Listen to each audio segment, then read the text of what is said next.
there, it's Linda here. Thanks so much for joining me today as I create another sign for my students.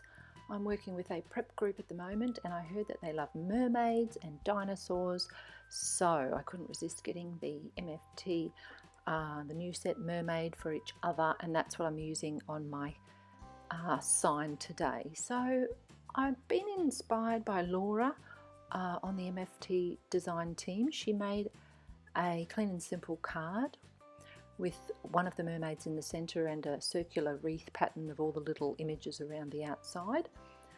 She had the dies though, which I don't, so mine is a one layer wonder and it's all going to be stamped straight onto the card front.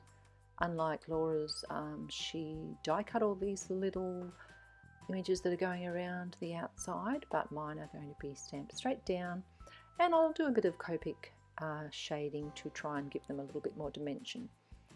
So I used one of my oval Spellbinder nestability dies. You would have seen them just a bit earlier on the video. I used one of those to lightly pencil in the oval shape, and I'm now using that to work out where all these little images are going to be stamped so that they will be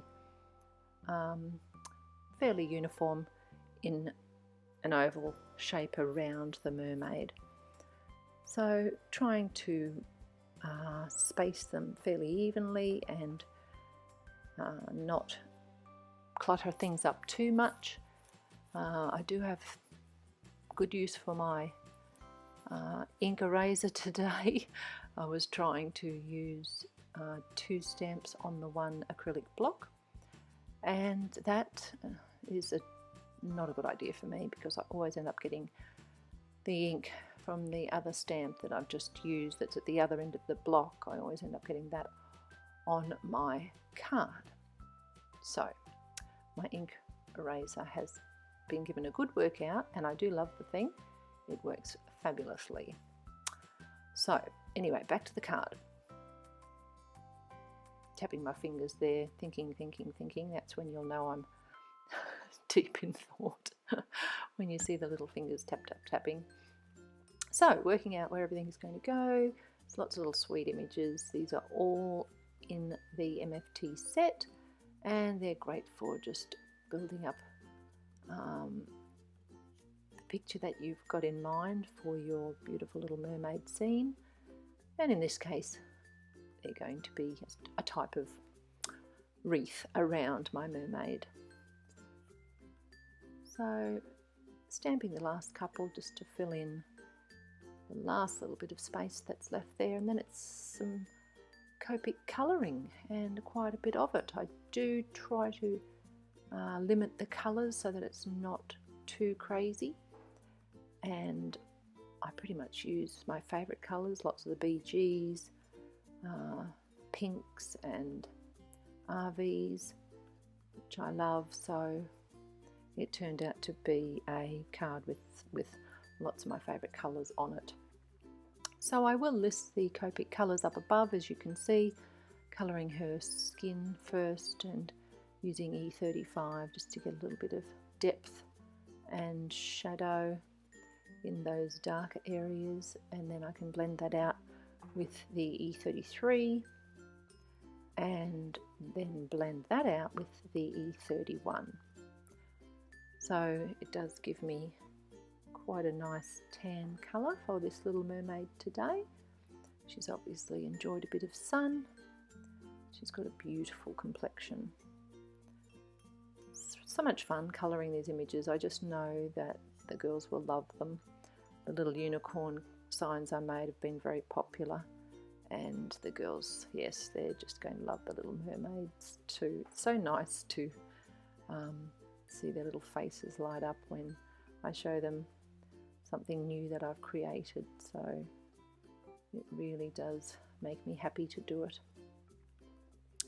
Right, so on to her hair now, and using all my glorious favourites in the BG range, 15, 13 and then 10, and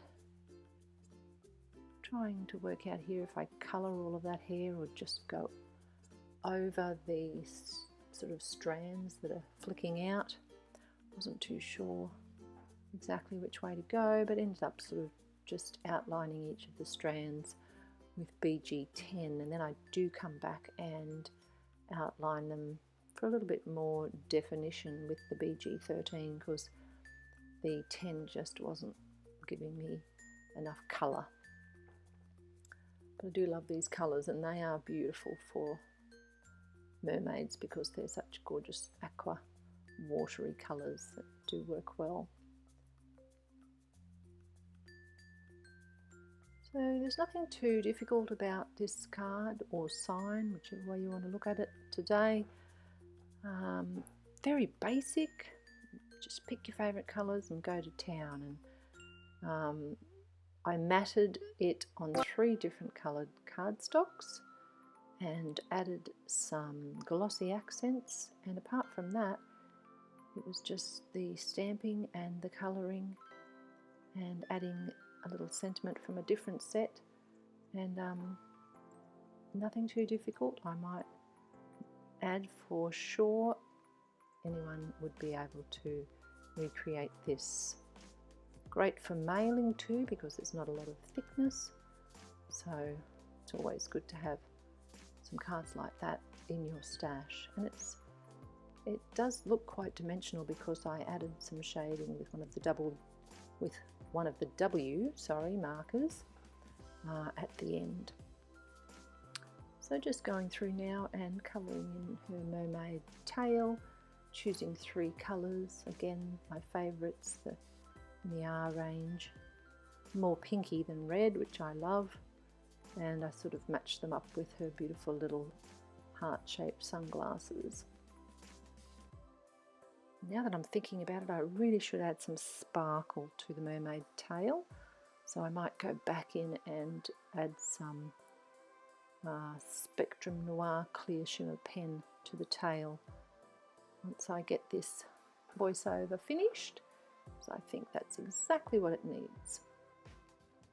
Now I decided I'd make the tube a darker version in the BG range.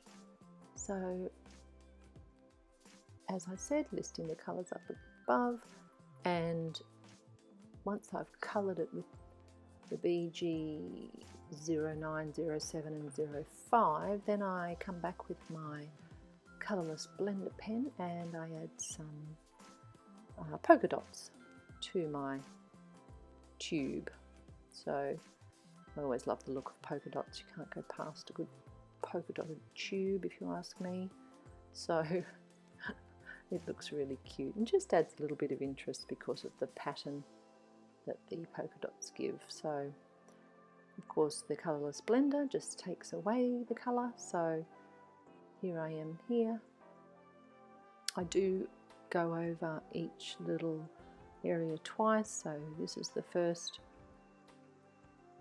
removal of the ink, and then I let that dry a little bit and then come back over it a second time just to remove a little bit more.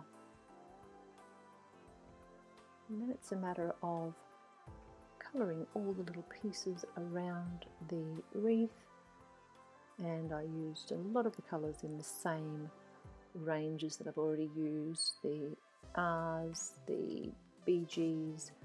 I coloured each of the little starfish with 2 yellow Copic markers, and it's nice and easy, nice and quick, and before you know it you'll have your card finished.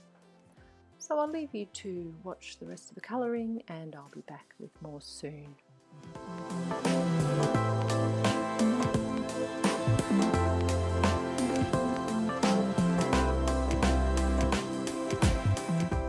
Right, so once all my colouring is done, it's then a matter of adding a sentiment to my sign, and I'm going with another mermaid set from Uniquely Creative called Mermaid Kisses and using the Your Mermazing sentiment. Now I've grabbed my W3 Copic marker and I'm going underneath every little image, including the mermaid herself and all the little smaller pictures around the outside, and I'm adding some W3 shadow, and that really does make the wreath and the mermaid look more dimensional. Then I've picked 3 coordinating colours of cardstock to mat my sign, and once I got the rusty, horrible glossy accents out of my tube from the pin that was in there, I was able to apply some glossy accent dots and a few little waves or little bits of movement here for the water, and my sign is complete. Thank you so much for joining me today. I hope you've enjoyed my work, and I'll be back with more soon.